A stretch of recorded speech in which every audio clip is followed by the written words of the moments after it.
auditory effect. The microwave auditory effect, also known as the microwave hearing effect or the Fry effect, consists of audible clicks induced by pulse-modulated microwave frequencies, microwave devices. The clicks are generated directly inside the human head without the need of any receiving electronic device. The effect was first reported by persons working in the vicinity of radar transponders during World War II. These induced sounds are not audible to other people nearby. The microwave auditory effect was later to be discovered inducible at shorter wavelength portions of the electromagnetic spectrum.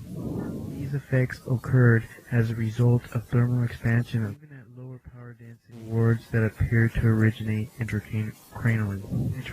Use in communication, use in non-lethal weaponry. Exploited the microwave auditory effect. The classification FOIA request technology could facilitate a above source. Microwave hearing may be useful. A person that is not aware, hearing be disrupted.